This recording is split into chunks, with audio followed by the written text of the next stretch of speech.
ሊዱ ቀበጣ አልሞተችም። በጣም አዝኖ ነበር እንግዲህ ዴቭ ማለት ነው።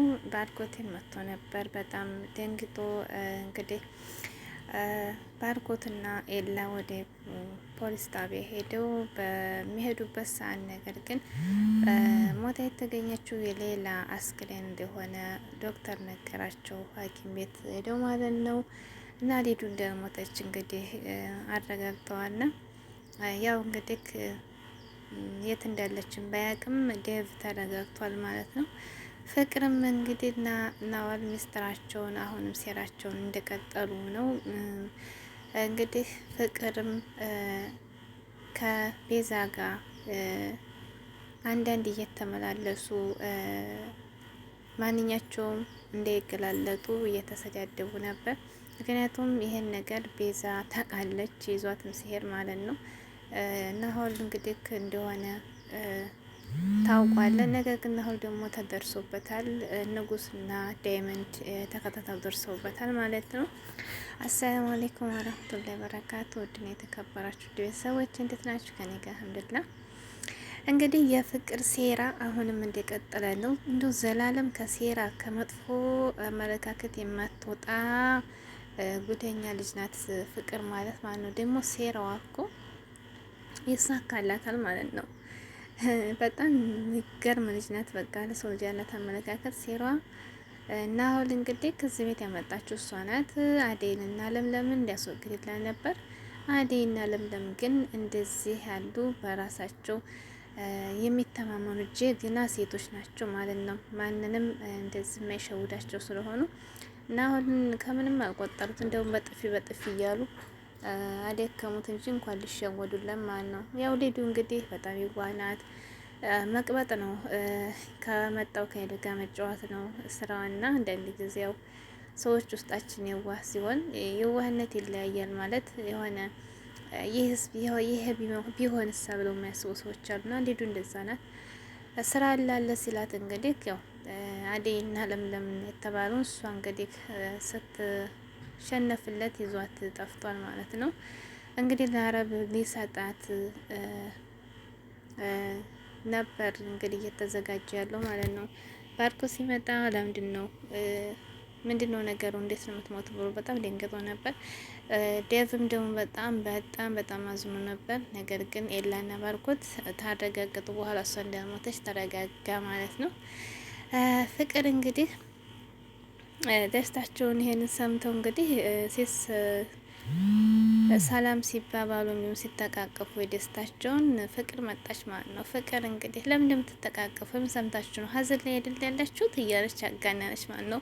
ስራዋ እንዳይታወቅባት የራስን ስራ ለመደባበቅ። ከዚያ እንግዲህ ለምለምና አዴይ ልጅ አልሞተችም እንኳን ደስ ያለሽ አሏት። ከዚያ በኋላ እንግዲህ ዴቭን እንኳን ደስ አለ ስለአንተ ደስ ብሎኛል እያለች ስትል ከዚያ አዴይና ለምለም በሉ እናንተ ወደ ስራችሁ እዚህ ሶፋ ላይ ቁጭ ብላችሁ ስራው ማን ይስራላችሁ ተይ ወደ ስራ አለች ማለት ነው። ከዚያ ባርኮት እንግዲህ አነሳና ፍቅር አነጋገርሽ ታልቻች ዝም በይ ብሎ ካሳከሳት ማለት ነው። ባርኮት እኮ ሀቀኛለች ነው ከሳከሳታል። ምክንያቱም ስራዋ ነው።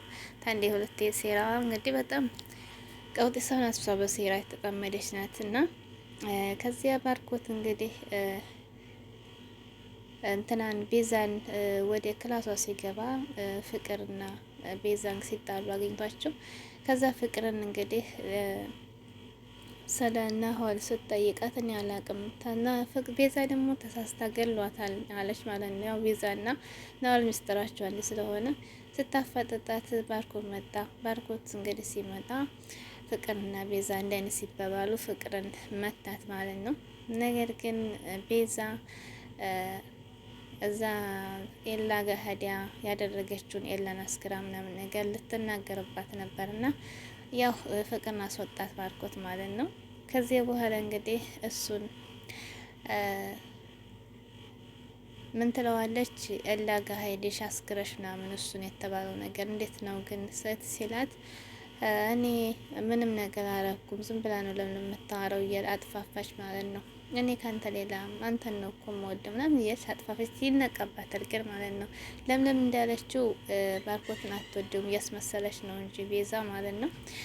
ቤዛ እንግዲህ የኤላን ቤት ለመውረስ እና ኤላን ብጆ ለማድረግ ነው የመጣችው። ቅድሙንም አሁን ሁለተኛ ልትጎዳው ነው እንግዲህ። ባርኮትን በጣም ያሳዝናል ማለት ነው። እንዲሁም ደግሞ የባርኮትን ቤት የኤላን ቤት ባርኮት የሚቅርብኝና ከዚህ ሁሉ መጥፋት ነው የሚያዋጣ እያለች እያሰበች ነበር። ፍቅር የገባችባት ማለት ነው። ተጨንቃለች። ሁላችን ማለቃችን አይደል እንዳንዳንድ እያለ እኮ የውስጤን ነው እያለች ነበር እና ናሆል እየፈራችው ነበር። ከዚያም እንግዲህ ናሆል ደግሞ ከሌዱ ጋር ሄዶ ሌዱን እንግዲህ ምግብ እያለ ያስጨነቃት ነበር። ለምንድን ነው ግን እንደዚህ የምታደርገኝ? እንዲህ ያለ ስራን የምሰራው አይደለሁም እንዴት አይተህ ነው እያለችው ነበርና እንዲሁም ደግሞ ከፍቅር ጋር ተመሳጥሮ መጥቶ ለሊት መጥቶ ከተኛችበት ቀሚስ ወስዶ እንግዲህ ዛሬ ሰውዬ ይመጣል ተዘጋጅ እያለ የግድ እያስጨነቃት ነበር። ዳይመንድና ንጉስ እንግዲህ በጣም ተጠርጣሪ ናቸው። ነገር ግን እነሱ ደግሞ እጃቸው የለባቸውም እዚህ ውስጥ ማለት ነው። እንዲሁም እየፈለጓት ነበር። ዳይመንድ እንደውም ሌሉን ፈልጌ ባለማግኘቴ ተናደድኩ እያለ ነበርና ቀጥታ ዳይመንድን ሲያገኘው ባርኮት ዳይመንድን ሊመታው ነበር። ነገር ግን ኤላ ደግሞ እነሱ እዚህ ውስጥ የሉበትም እያፈለጉን ነው ብሎ አዳ ነው ማለት ነው። ከዚያም እንግዲህ ዳይመንድና ሊዱ ዳይመንድና ንጉስ ናሆልን ተከታትለው የት እንደገባና የት እንዲያገታት ሊዱን ደርሰውበታል ማለት ነው።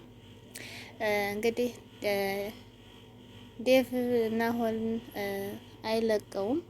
በጣም ነው አድርጎ እንትን የሚለው። በዚሁ መሀል እንግዲህ ቤዛና ባርኮት ቤዛ እንግዲህ ባርኮትን እንደምትወደውና ከሱ ጋር ወደፊት እንደምትኖር እሱም ደግሞ ከጎንሽ ነኝ የባለፈው አልፏል ካሁን በኋላ አዲስ ህይወት ነው የምኖረው እያለት ነበርና እሷም ደግሞ እሺ ያለችው ነበር። ነገር ግን እሱ ደግሞ እንግዲህ የተደገሰለት ድግስ አለ። ባርኮት እንግዲህ ሁለተኛ ልትሰብረው ነው ልቡን። እሷ የመጣችው ኤላም ብላ ነው እንግዲህ። እንዲሁም ደግሞ ለምለም ከኤላ ጋር ሆና ስራ እያለ ከአደይ እና እሷን ስራ አለሉ ሰዳችሁ እንደዚህ እያለ እንደሚላቸውና እንዲሁም ደግሞ ቤዛ ከናሆል ጋር ግንኙነት አለሽ፣ ለምንድን ነው ከሱ ጋር የምትገናኘው? እሱ ጋር ትገናኝ፣ እኔ ልጁ ደስ አይለኝም ሲላት ኤላ እንድታምናት አለ ሲጀመር እሱ አይደለች እንዴ ስራ አለ ከሱ ጋር ስራ አለ ስሩ እያለች መጨቀጭቀን ባለፈው አደይና እኔ ዝም ስንለው ነው ሊዲያን እንደዚህ ስራ አለ እያለ ይወሰዳት አለችው። ይሄን ታቂ ነበር እንዴ ደግሞ እያለ ሲላት እኔ እንደዛ መሆኑን አውቃለሁ፣ ነገር ግን ደግሞ እርግጠኛ አይደለሁም እያለችው ነበር። በቃ ይሄን ነገር ባርኮትና ዴቭ መስማት አለባቸው፣ ፖሊስ ጣቢያ ማመልከት አለብን እያላት ነበር ማለት ነው። አደይም እንግዲህ ዴቭን ለማጽናናት በጣም እየተቸገረች ነው። እንግዲህ አደይ ኩሽና ስትሰራ ፍቅር ሄዳ ምግብ አዘጋጅልኝ፣ ዴቭ ክላሱ ምግብ እንዲወስድለት አምጭልኝ ብሎኛል አዞኛል እኮ አንቺን አዘዘች ፍቅር ዴቭ አምጭልኝ ምግብ ብሎ አንቺን አዘዘች አለቻት። አዎ ቶቶሎ ስሪ፣ ካሁን በኋላ ዴቭ ማጠገብ ባርኮት ማጠገብ እንድትቀርብ አልፈለግም። አብሶ ተዴቭ አጠገብ አንቺ ነሽ እንደ ማን እንደማወራ የምናግሪኝ አዴቭ። አሁን አደይ በጣም ልብ ገዝታለች፣ ጎበዝናለች። ምክንያቱም ጓደኛዋ ጀግና ናት። ለምለም ከለምለም ማን ነው ግን አብሽር የሚልሽ? እንደዚች ለምለም ናት። አያዋጣሽም፣ የሷ ምክር አያዋጣሽም እያለቻት ነበር። ከዚያ እንግዲህ ፍቅር ተብዬዋ ይሄን ምግብ ለዴቭ ወስዳ ዴቭ እንቅልፍ ወስዶ ነበር ስቀሰቅሰው እንደ ጉር ነው ሰማይ የዘለለ ይመስላል ብድግ ሲል ማለት ነው። አንዳንድ ጊዜ ብድግ እሷን አደይ የኔ ፍቅር ሲል አይ አደይ አይደለሁም ፍቅር ነኝ ስትለው እንዴት እንደዘለለ ማለት ነው ከተኛበት። ከዚያ በኋላ እንግዲህ ውጭልኝ ነበር ያላት። ለምን እኔ እንዴት ለምን አታስብልኝም አታዝንልኝም እያለች እየተለማመጠች ነበር። ፍቅር በመለማመጥ የላይ ፍቅር ከዚያ በኋላ እንግዲህ እኔን ተወጅኝ የለ ከወደድሽኝ አደይን አምጪልኝ ነበር ያላት። አዎ ትክክለኛ ሰው እንደዚህ ነው። አንድን ሰው ተወደደ የእሱን ፍላጎት ማሟላት ግድ ነው አይደል እንዴ? እውነቴን ነው። ያን ሰው ከወደዳችሁት ያ ሰው የሚያስደስተውን ነገር ማድረግ ግዴታችን ነው እንጂ አንዳንድ ጊዜ እንደዚህ ሙግ በማለት በፍቅር ሰው ማሸነፍ እንጂ በልክ አይደለም። እና ከዛ እንግዲህ ውጭ ብሎ ሲያስወጣት ቀጥታ ወጣች ማለት ነው። ፍቅር አንዳንድ ጊዜ ታሳዝነኛለች ማለት የሆነ የሰለቻትም እንዴ ሁልጊዜ ልመና እንዴ የሆነ ለወጥ ያለ ባህሪ እንኳን አታሳይም። ሁሌም በቃ ዴቭን ልመና። ከዚያ እንግዲህ